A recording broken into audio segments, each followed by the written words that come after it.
Et c'est parti, nous sommes en jour 1 que j'ai appelé point de départ, avec un magnifique soleil qui est juste devant moi et que je partage avec vous. Alors, je suis Valérie Fernand-Ortega, je suis coach facilitatrice en transition personnelle et professionnelle et je t'aide à trouver ta place pour que tu puisses vivre une vie pleine de sens, qui soit pleinement en accord avec qui tu es vraiment.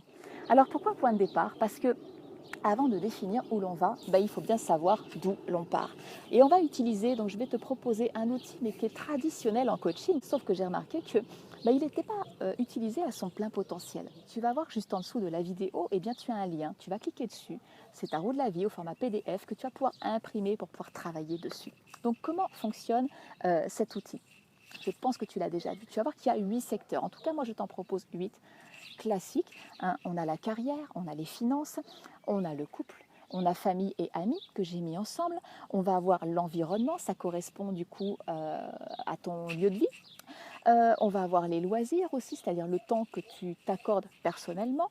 On va avoir le développement personnel et la spiritualité et on va avoir la santé. L'exercice tel que je te le propose, on va le faire en 4 étapes. La première, déjà, c'est de comprendre comment fonctionne cette roue de la vie. Tu vas voir que les cercles sont gradués. Quand on est au centre du cercle, on est à 0. Et plus on va vers la périphérie, plus on va, on augmente et on va jusqu'à 10. 0 valant pour ça va franchement pas terrible, ça va même pas du tout dans ma vie sur ce secteur-là. Et 10 valant pour là, franchement, ça va au top.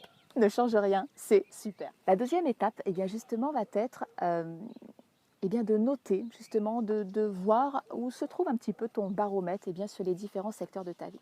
Admettons, regarde, j'ai fait un petit schéma simplement pour illustrer, pour t'expliquer comment on va fonctionner. Donc cette deuxième étape, on va travailler en bleu pour moi. Admettons que ce premier secteur soit le secteur de la santé. Sur le secteur de la santé, aujourd'hui, je suis à 2 sur 10. C'est pas terrible. Donc je vais mettre mon trait bleu, mon arc de cercle à 2 sur 10. Admettons que le secteur d'à côté, ce soit la carrière. Aujourd'hui, j'ai un job, certes, j'ai le mérite d'en avoir un, mais franchement, c'est pas l'éclate. J'ai même pas la moyenne, je me mets 4 sur 10. Et puis juste à côté, le secteur, ça va être le secteur, pourquoi pas des finances. Et là, je suis à 7 sur 10. Pourquoi? Parce que certes, mon boulot ne me plaît pas, mais bon, j'ai quand même le mérite d'avoir un salaire qui tombe tous les mois. C'est d'ailleurs pour ça que j'y reste. Et 7 sur 10 parce que ça couvre tous mes besoins et un petit peu plus pour quelques extras. C'est pas si mal. Donc ça, c'était la deuxième étape. On ne va pas s'arrêter là. Regarde, deuxième étape, tu vas donc rejoindre tous tes arcs de cercle tels que je l'ai fait. Tu vas avoir une espèce de forme qui va se dessiner, qui sera tout sauf une roue, ne sera pas très circulaire. Et justement, pour mieux t'en rendre compte, tu vas hachurer, tel que j'ai commencé à le faire, tu vas hachurer entre les arcs de cercle et jusqu'au centre. Donc voilà ta roue de la vie telle que tu vis actuellement. C'est pas très circulaire, donc évidemment là tu réalises pourquoi ça tourne pas forcément très rond aujourd'hui dans ta vie. La troisième étape va être de tracer justement ta roue idéale. À quoi tu aspires? Alors on va se projeter.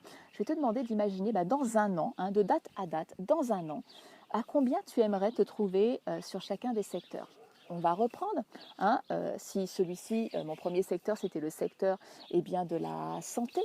J'étais à 2 sur 10, j'aimerais me trouver à 8 sur 10. Hop, je vais tracer un trait d'une deuxième couleur, donc là je travaille en rose, je trace mon arc de cercle à 8 sur 10.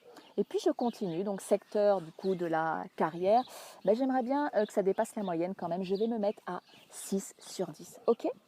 Alors je ne sais pas encore si ça correspond à un changement de travail ou si je vais évoluer au sein de mon entreprise, mais je veux quand même de toute façon qu'il y ait une évolution parce que je ne vais pas tenir dans ces conditions. En revanche, s'il y a une évolution, si je change de job, j'aimerais bien que mon salaire se maintienne. Je reste à 7 sur 10. Quatrième étape, je vais te demander, tu vas voir qu'il y a quelque chose qui va t'apparaître, mais là visuellement ça va être très fort. Tu vas assurer justement le décalage qu'il y a entre ta roue idéale et ta roue actuelle. Tu vas très vite te rendre compte qu'il y a des secteurs sur lesquels les zones de progression doivent être plus importantes. Et c'est en ça, je trouve, quand on fonctionne comme ça, que cette roue de la vie, du coup, prend tout son sens. Alors justement, si tu veux continuer à exploiter ce document que je te propose, cette roue de la vie, tu as déjà vu sur quel secteur tu devais travailler en priorité pour que finalement, au bout d'un an, ça commence à tourner un peu plus rond dans ta vie, mais si tu veux continuer d'exploiter justement ce document que je te propose, je t'invite à découvrir, tu vas cliquer sur le lien juste en dessous, eh bien, la formation Ikigai, donner un sens à votre vie.